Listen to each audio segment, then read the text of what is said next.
श्री शक्ति नमः। ओम श्री शक्ति नमः। ओम श्री शक्ति नमः। ओम श्री शक्ति नमः। श्राद्ध कल्प का वर्णन।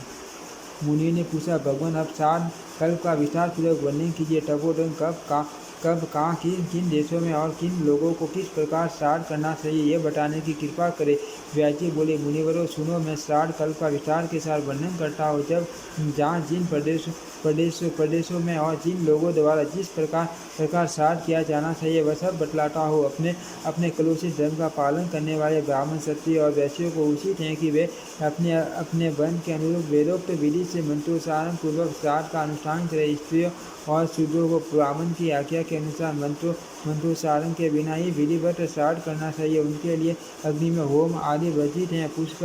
पुष्कर आदि तीर्थ पवित्र मंदिर, पर्वत, शिखर, पावन प्रदेश, पुण्य सलीला, नदी, नद, सरोवर, संगम, थार, समुद्र के तट, लिपे कूटे अपने घर, देवीय वृक्षों के मूल और यज्ञ कुंड, ये सभी उत्तम स्थान हैं। इन सब में श्राद्ध करना चाहिए। अब श्राद्ध के लिए बुद्धि स्थान बतलाता हूँ। किलाट, कलिंग, उड़ीसा को कोंकण, करवी, दशान, कुमारी, तरंग तट, सिंधु नदी का उत्तर तट, नर्मदा का दक्षिण तट और करटोया का पूर्व तट, इन प्रदेशों में श्राद्ध नहीं करना चाहिए। प्रत्येक मास की अमावस्या और पूर्णिमा को श्राद्ध के योग्य काल बताया गया है। नित्य श्राद्ध में विश्व देवों का पूजन नहीं होता। नैमित्तिक श्राद्ध विश्व देवों को पूजन पूर्वक होता है। नित्य, नैमित्तिक और काम्य, ये 3 प्रकार के श्राद्ध माने गए। इन तीनों का प्रतिवर्ष अनुष्ठान करना चाहिए। जात कर्म आदि संस्कारों के अवसर पर आयुर्दायिक श्राद्ध भी करना उचित है। उसमें योग्य ब्राह्मणों को निमंत्रित करने का विधान है। आयुर्दायिक श्राद्ध माता से आरंभ होता है। जब सूर्य कन्या राशि पर जाते हैं तब कृष्ण पक्ष के 15 दिनों तक पार्वन की विधि से श्राद्ध करना चाहिए। पति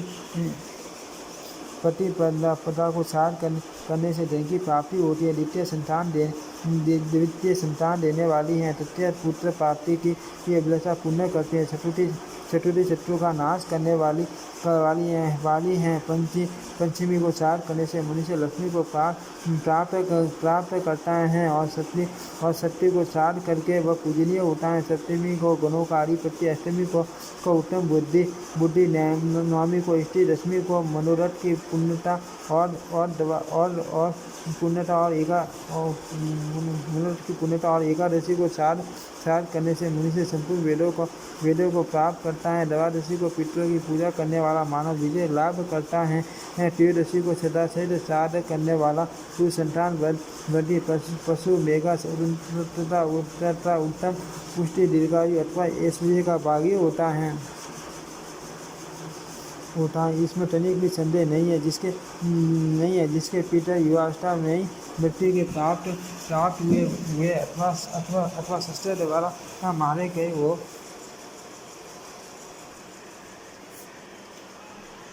गए हो वे उन पितरों को तप करने की इच्छा से चतुर्दशी तिथि को श्रद्धापूर्वक श्राद्ध करे। जो पुरुष पवित्र होकर अमावस्या के यत्न पूर्वक श्राद्ध करता है वह संपूर्ण कामनाओं तथा अक्षय सबक को प्राप्त करता है। मुनिवरों, अब पितरों की प्रसन्नता के लिए जो वस्तु देनी चाहिए उसका वर्णन सुनो। जो श्राद्ध क्रम में अन्न देता है उसका वह संपूर्ण दान अक्षय होता है। पीटर कहते हैं, क्या हमारे कुल में ऐसा कोई पुरुष होगा जो हमें जलांजलि देगा, वर्षा में और मघा नक्षत्र में हमको मधु मिश्रित खीर अर्पण करेगा। मनुष्य को बहुत से पुत्रों की अभिलाषा करनी चाहिए। यदि उनमें से एक भी गया चला जाए अथवा कन्या का विवाह करे या नील वस्त्र का उत्सर्ग करे तो पितरों को पुण्य तृप्ति और उत्तम गति प्राप्त हो। कृत्तिका नक्षत्र में पितरों की पूजा करने वाला मानव सबक लोक को प्राप्त होता है। संतान की इच्छा रखने वाला पुरुष रोहिणी में श्राद्ध करे। मृगशिरा में श्राद्ध करने से मनुष्य तेजस्वी होता है। आंध्र में शौर्य और पुण्य वसु में स्त्री की प्राप्ति होती है। पुष्य में अक्षय धन, आश्लेषा में उत्तम आयु आयु मगा में संतान और पुष्टि अथवा तथा पूर्व फाल्गुनी में सौभाग्य की प्राप्ति होती है। उत्तर फाल्गुनी में श्राद्ध करने वाला मनुष्य संतानवान और श्रेष्ठ होता है। हस्त नक्षत्र में श्राद्ध करने से शास्त्र ज्ञान में श्रेष्ठता प्राप्ति होती है। चित्रा में रूप तेज और संतति मिलती है। स्वाति में श्राद्ध करने से व्यापार में लाभ होता है। विशाखा पुत्र की अभिलाषा पूर्ण करने वाली है। अनुराधा में श्राद्ध करने से चक्रवर्ती पद की प्राप्ति होती है। ज्येष्ठा में श्राद्ध से प्रभुत्व प्राप्त होता है। मूल में श्राद्ध करने वाला पुरुष उत्तम आरोग्य लाभ करता है। पूर्वाषाढ़ नक्षत्र में यश की प्राप्ति होती है। उत्तराषाढ़ में श्राद्ध से शोक दूर होता है। सरवल में श्राद्ध के अनुष्ठान से शुभ लोग प्राप्त होते हैं। धनिष्ठा में श्राद्ध से अधिक धन का लाभ होता है। अभिजीत में श्राद्ध से वेदों की विधिवत्ता प्राप्त होती है। छठ दिशा में पितरों की पूजा करने से वैदिक के कार्य में सिद्धि प्राप्त होती है। पूर्वा भाद्रपद में श्राद्ध से भेड़ और बकरी तथा उत्तरा भाद्रपदा में गौएं प्राप्त होती हैं। रेवती में श्राद्ध का अनुष्ठान करने से ज्येष्ठा आदि धातुओं की तथा अश्विनी में घोड़ों की प्राप्ति होती है। भरणी नक्षत्र में श्राद्ध करने वाला पुरुष उत्तम आयु प्राप्त करता है। तत्वज्ञ पुरुष उक्त नक्षत्रों में श्राद्ध करने पर ऐसे ही फलों के भागी होते हैं। अक्षय फल की इच्छा रखने वाले पुरुष को कन्या राशि पर सूर्य के रहते उक्त नक्षत्रों में काम्य श्राद्ध का अनुष्ठान अवश्य करना चाहिए। सूर्य की कन्या राशि पर स्थित रहते मनुष्य जिन कामनाओं का चिंतन करते हुए श्राद्ध करते हैं उन सबको प्राप्त कर लेते हैं। जब सूर्य कन्या राशि पर स्थित हो तब नाटी मुख पितरों का भी श्राद्ध करना चाहिए, क्योंकि उस समय कभी पितर पिंड पाने की इच्छा रखते हैं। जो राजसूय और अश्वमेघ यज्ञ का दुर्लभ फल प्राप्त करना चाहता हो उसे कन्या राशि पर सूर्य के रहते जल शाक और मूल आदि से भी पितरों की पूजा अवश्य करनी चाहिए। उत्तर फाल्गुनी और हस्त नक्षत्रों पर सूर्य देव के स्थित रहते जो भक्तिपूर्वक पितरों का पूजन करता है उसका स्वर्ग लोक में निवास होता है।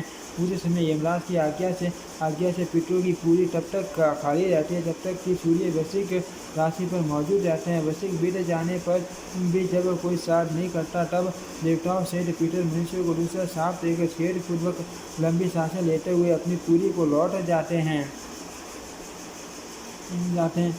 अष्टक का मनवंतरा तथा अन्वेष्ट का तृतीय को भी श्राद्ध करना चाहिए। मात्र वर्ग से आरंभ होता है। ग्रंथ व्यक्ति पाठ एक राशि पर सूर्य और चंद्रमा के संगम जन्म नक्षत्र तथा ग्रह पीड़ा के अवसर पर पावन श्राद्ध करने का विधान है। दोनों अयनों के आरंभ के दिन दोनों विश्व योगों के आने पर तथा प्रत्येक संक्रांति के दिन विधि पूर्वक उत्तम श्राद्ध करना चाहिए। इस दिनों में पिंडदान को छोड़कर शेष सभी श्राद्ध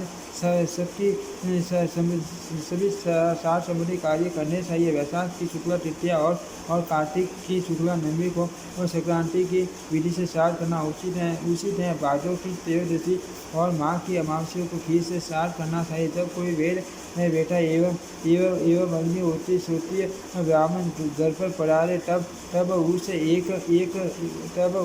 ब्राह्मण के द्वारा भी विधि पूर्वक उत्तम श्राद्ध संपन्न करना चाहिए। जिस दिन साधु पुरुषों द्वारा प्रशंसित श्राद्ध के योग्य कोई वस्तु प्राप्त हो जाए उस दिन द्विजों को पार्वन की विधि से श्राद्ध करना चाहिए। माता और पिता की मृत्यु के दिन प्रतिवर्ष एकोदिश श्राद्ध करना चाहिए। यदि पिता के भाई अथवा अपने बड़े भाई की मृत्यु हो गई हो और उनके कोई पुत्र नहीं हो तो उनके लिए भी निर्धन तिथि को प्रतिवर्ष एकोदशी श्राद्ध करना उचित है। पार्वन श्राद्ध में पहले विश्व देव को आवाहन और पूजन होता है किंतु एकोदशी में ऐसा नहीं होता। देव कार्य में दो और पितर कार्य में 3 ब्राह्मणों को निमंत्रित करना चाहिए अथवा दोनों में एक ब्राह्मण को ही निमंत्रित करे। इसी प्रकार माता मऊ को श्राद्ध कार्य में भी समझना चाहिए। जो हाल का मरा हो उसके लिए सदाबार जल के समीप पृथ्वी पर तिल और कुश सहित पिंड और जल देना चाहिए। मृत्यु के तीसरे दिन पेट का अष्टि चयन करना उचित है। घर में किसी की मृत्यु होने पर ब्राह्मण 10 दिनों में, सत्य 12 दिनों में, वैश्य 15 दिनों में और शूद्र 1 मास में शुद्ध होता है। सूतक निवट हो जाने पर घर में एकोदिष्ट श्राद्ध करना बताया गया है। 12वें दिन 1 मास, फिर 1.5 मास पर तथा उसके बाद प्रति मास 1 वर्ष श्राद्ध करना चाहिए। वर्ष बीतने पर संबंधीकरण श्राद्ध करना उचित है। संबंधीकरण हो जाने पर उसके लिए पार्वन श्राद्ध का विधान है। संबंधीकरण के बाद मूर्त व्यक्ति प्रेत भाव से मुक्त होकर पितरों को स्वरूप को प्राप्त होते हैं। पितर 2 प्रकार के हैं, अमृत और मूर्तिमान। नंदी मुख नाम वाले पितर अमृत होते हैं और पार्वन श्राद्ध के पितर मूर्तिमान बताए गए हैं। एकोदिष्ट श्राद्ध ग्रहण करने वाले पितरों की पेट संख्या है। इस प्रकार पितरों के 3 भेद स्वीकार किए गए हैं। मुनियों ने पूछा, से मरे हुए पिता आदि का स्पष्टीकरण श्राद्ध कैसे करना चाहिए, यह हमें विधि पूर्वक बताइए। व्यास जी बोले, ब्राह्मणों मैं स्पष्टीकरण श्राद्ध की विधि बतलाता हूँ, सुनो। स्पष्टीकरण श्राद्ध देवों की पूजा से रहित होता है। इसमें एक ही अर्घ्य और एक ही पवित्रता का विधान है। अग्निकरण और आह्वान की क्रिया भी इसमें नहीं होती। स्पष्टीकरण में अपसव्य होकर अयोग्य ब्राह्मणों को भोजन कराना चाहिए। इसमें जो विशेष क्रिया है उसका वर्णन करता हूँ, एकाग्रचित होकर सुनो। स्पष्टीकरण में तिल, चंदन और जल से युक्त 4 पात्र होते हैं। उनमें से 3 तो पितरों के लिए रखे और एक पेड़ के लिए पेड़ के पात्र से अर्घ्य जल लेकर ये सम्मानस इत्यादि मंत्र का जप करते हुए पितरों को तीनों पात्रों को छोड़ना चाहिए। शेष कार्य अन्य साधों की पार्टी करना चाहिए। स्त्रियों के लिए भी इसी प्रकार एकोदिष्टा का विधान है। यदि पुत्र न हो तो स्त्रियों का स्पंदीकरण नहीं होता। पुरुषों को उचित है कि वे स्त्रियों के लिए प्रतिवर्ष उनकी मृत्यु तिथि को एकोदिष्ट श्राद्ध करें। पुत्र के अभाव में सपिंड और सपिंड के अभाव में सोचकर इसी विधि को पूर्ण करे। जिसके कोई पुत्र न हो उसका श्राद्ध उसके द्वारा कर सकते हैं। पुत्री का विधि से ब्याही हुई कन्या के पुत्र तो अपने नाना आदि का श्राद्ध करने के अधिकारी हैं जिनके दया मुझसे यह संख्या ऐसे पुत्र नाना और बाबा दोनों का नैमित्तिक श्राद्ध में भी विधि पूर्वक पूजन कर सकते हैं। कोई भी न हो तो स्त्रियाँ ही अपने पतियों का मंत्रोच्चारण किए बिना श्राद्ध कर सकती हैं। वे भी न हो तो राजा मृत के सजातीय उनसे द्वारा दाह आदि समस्त क्रियाएं पूर्ण कराए, क्योंकि राजा सब वर्णों का बंधु होता है। ब्राह्मणों स्पष्टीकरण के बाद पिता के जो प्रपितामह हैं वे लोग आगे भोजी पितरों की श्रेणी में चले जाते हैं। उन्हें पितृपिंड पाने का अधिकार नहीं रहता। उनसे आरंभ करके 4 पीढ़ी ऊपर के पितर जो अब तक पुत्र के लेप भाग का अन्न ग्रहण करते हैं उसके संबंध से रहित हो जाते हैं। अब उनको लोक भाग का अन्न पाने का अधिकार नहीं रहता। वे संबंधहीन अन्न का उपभोग करते हैं। पिता, पितामह और प्रपितामह इन तीनों पुरुषों को पिंडदान अधिकारी समेत इनसे भिन्न अर्थात पितामह के पितामह से लेकर ऊपर के जो 3 पीढ़ी के पुरुष हैं वे लेप भाग के अधिकारी हैं। इस प्रकार से ये और 7वां यजमान सब मिलकर 7 पुरुषों का घनिष्ठ संबंध होता है। ऐसा मुनियों का कथन है। यह समस्त यजमान से लेकर ऊपर के लोग भाग भोजी पितरों तक माना जाता है। इनसे ऊपर के सभी पितर पूर्वज कहलाते हैं। पूर्वजों में से जो नरक में निवास करते हैं, जो पशु पक्षी की योनि में पड़े हैं तथा जो भूत आदि के रूप में स्थित हैं, उन सबको विधि पूर्वक श्राद्ध करने वाला यजमान तृप्त करता है। जिसकी तृप्ति होती है वह बतलाता हो, सुनो। मनुष्य पृथ्वी पर जो अन्न बिखेरते हैं उसे पिशाच योनि में पड़े हुए पितरों की तृप्ति होती है। स्नान के वस्त्र से जो जल पृथ्वी पर टपकता है उसे वृक्ष योनि में पड़े हुए पितर तृप्त होते हैं। नहाने पर अपने शरीर से जो जल के कण पृथ्वी पर गिरते हैं उनसे उन पितरों की तृप्ति होती है। जो देवताओं को प्राप्त हुए हैं। पिंडों के उठाने पर जो जल के कण पृथ्वी पर गिरते हैं उनसे पशु पक्षी की योनि में पड़े हुए पितरों की तृप्ति होती है। कुल में जो बालक दांत निकलने पहले दांत आदि कर्म के अनधिकारी रहकर मृत्यु को प्राप्त होते हैं, वे संहार जनक के जल का आहार करते हैं। ब्राह्मण लोग भोजन करके जो हाथ मुँह धोते हैं और सन्नु का प्रक्षालन करते हैं, उसे जल से अन्य पितरों की तृप्ति होती है। ब्राह्मण इस प्रकार विधि पूर्वक श्राद्ध करने वाले पुरुषों के जो पितर दूसरी योनियों में चले गए हैं, वे भी यजमान और ब्राह्मणों के हाथ से बिगड़े हुए अन्न और जल के द्वारा पुनः तप्त होते हैं। मनुष्य अन्यायोपार्जित धन से जो श्राद्ध करते हैं उसे चांडाल आदि योनियों में पड़े हुए पितरों की तृप्ति होती है। इस प्रकार यहाँ श्राद्ध करने वाला भाई बंधुओं के द्वारा जो अन्न और जल पृथ्वी पर डाले जाते हैं, उनके द्वारा बहुत से पितर तप्त होते हैं। अतः मनुष्य को उचित है कि वह पितरों के प्रति भक्ति रखते हुए शाक मात्र के द्वारा भी विधि पूर्वक श्राद्ध करे। श्राद्ध करने वाले लोगों के कुल में कोई दुख नहीं भोगता। श्राद्ध का दान संयमी अग्निहोत्री सूर्य सहित विद्वान एवं विशेष श्रोत्रिय ब्राह्मणों को देना चाहिए। तीना सिकेतन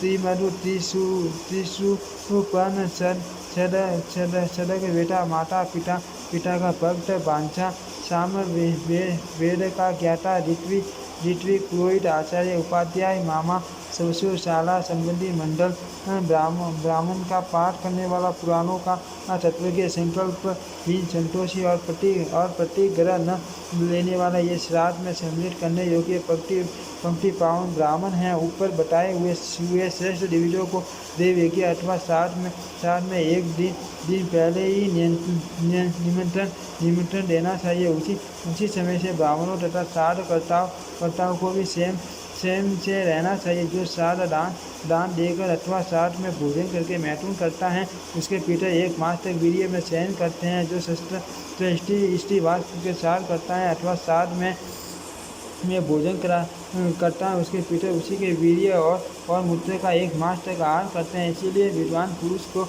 एक दिन पहले ही ब्राह्मणों के पास निमंत्रण भेजना चाहिए। यदि पहले दिन ब्राह्मण न मिल सके तो श्राद्ध के दिन भी निमंत्रण किया जा सकता है, परंतु स्त्री प्रसंग के ब्राह्मणों को कदापि निमंत्रण न करें। यदि समय पर भिक्षा के लिए समय यदि स्वयं पधारे हो तो उन्हें भी नमस्कार आदि के द्वारा प्रसन्न करके संयत से अवश्य भोजन कराए। विद्वान पुरुष श्राद्ध में योगियों को भी भोजन कराए, क्योंकि पितरों का आधार योग है। अतः योगियों का सदा पूजन करना चाहिए।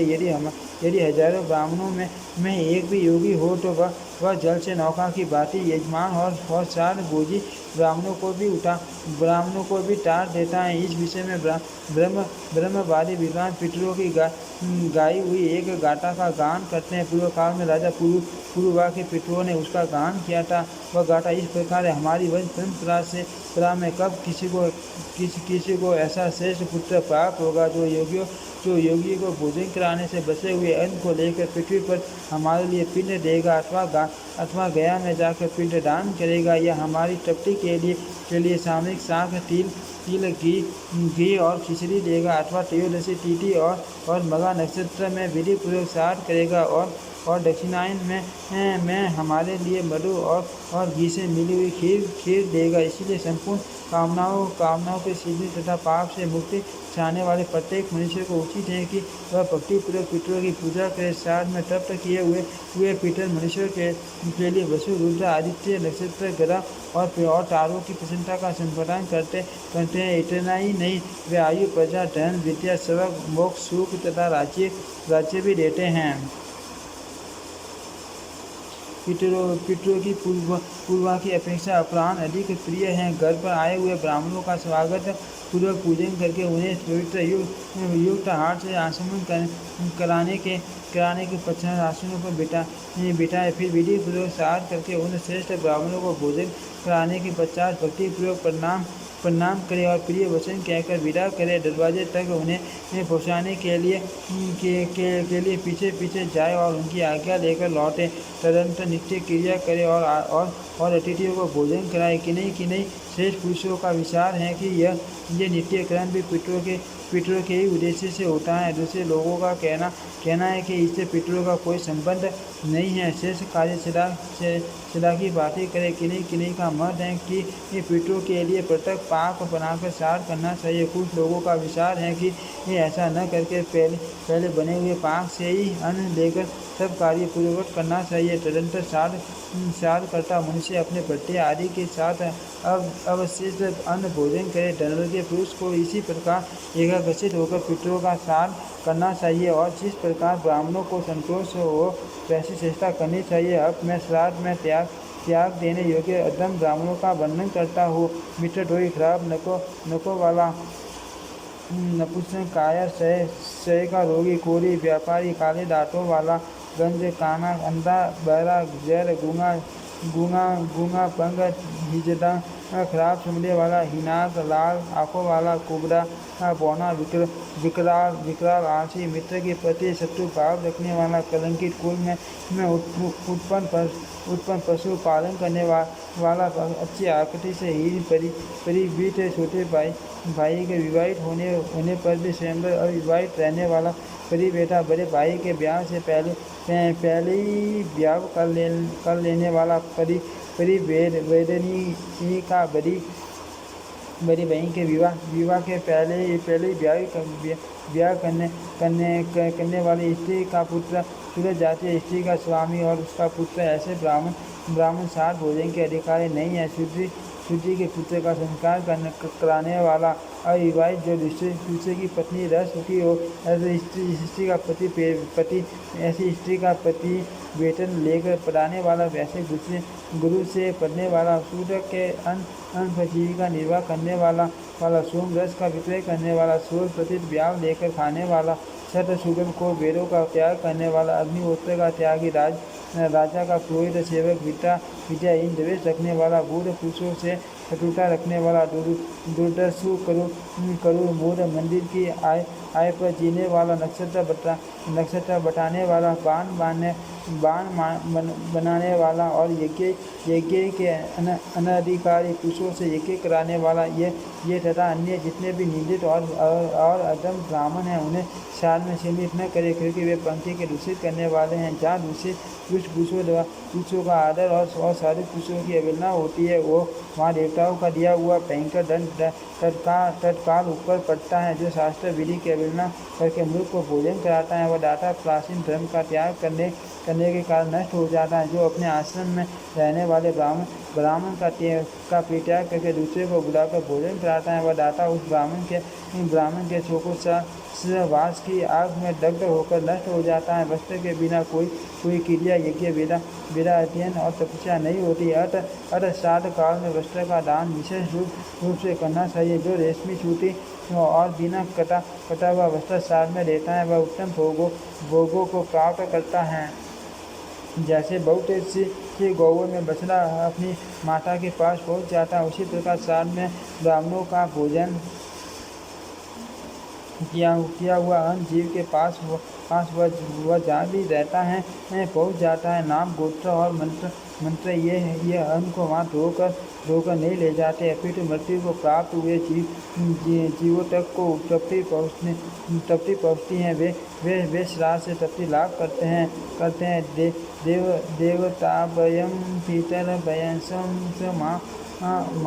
माँ योगी भय एव स नमः सवाहाय सवादाय नित्यमेव नमो नमः। इस मंत्र का श्राद्ध के आरंभ और अंत में 3 बार जप करे। पिंडदान करते समय यह भी एकाग्रचित होकर इसका जप करना चाहिए। इससे पितर शीघ्र ही आ जाते हैं और राक्षस भाग खड़े होते हैं तथा तीनों लोगों के पितर तप्त होते हैं। यह मंत्र पितरों को ताड़ने वाला है। श्राद्ध में रेशम, सन अथवा कपास का नया सूत्र देना चाहिए। ऊन ऊन अथवा पाटक का सूत्र वर्जित है। विद्वान पुरुष जिसमें कोढ़ न हो ऐसा वस्त्र फटा न होने पर भी श्राद्ध में न दे, क्योंकि उसे पितरों को तृप्ति नहीं होती और दाता के लिए भी अन्याय का फल प्राप्त होता है। पिता आदि में से जो जीवित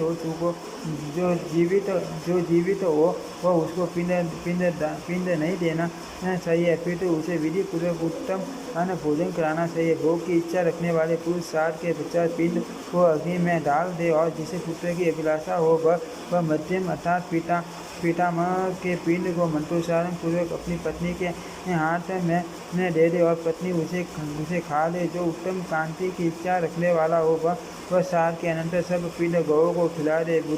बुद्धि यश और कीर्ति चाहने वाला पुरुष पिंडों को जल में डाल दे। दीर्घ आयु की अभिलाषा वाला पुरुष उसे कौवों को दे दे। कुमारशाला की इच्छा रखने वाला मनुष्य वह पिंड मृगों को दे दे। कुछ ब्राह्मण ऐसा कहते हैं कि पहले ब्राह्मण से पिंड उठाओ, ऐसी आज्ञा ले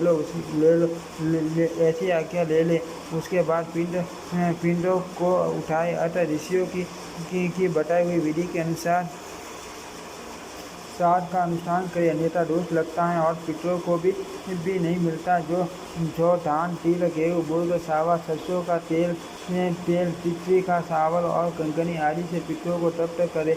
आम, अमरा, बेल, अनार, बिजौरा, पुराना, आंवला, खीर, नारियल, खासा, नारंगी, खजूर, अंगूर, नीलकंठ, परवल, चिरौंजी, बेर, जंगली बेर, इंद्र, जौ और बथुआ, इन फलों को श्राद्ध में इतने पूर्वक लेना चाहिए। गुड़, शंकर, खान, गाय का दूध, दही, घी, तिलक, तेल, सेंध तथा समुद्र और झील से उत्पन्न होने वाला नमक, पवित्र सुगंध, चंदन, अरगजा तथा केसर भी पितरों को निवेदन करे। सामयिक साग, चौलाई, बथुआ, मूली तथा जंगली साग श्राद्ध में देने योग्य हैं। चंपा, चमेली, बेला, लोड, अशोक, तुलसी, तिलक, सतपत्र, सुगंधित शेफालिका, कुब्जक, टगर, वन, केवड़ा और जुई आदि पुष्प श्राद्ध में अर्पण करने योग्य हैं। कमल, कुमुद, पंज, पुंडरीक, इंद्रिवर, कोकोनट और कंकार भी पितरों को निवेदन करे।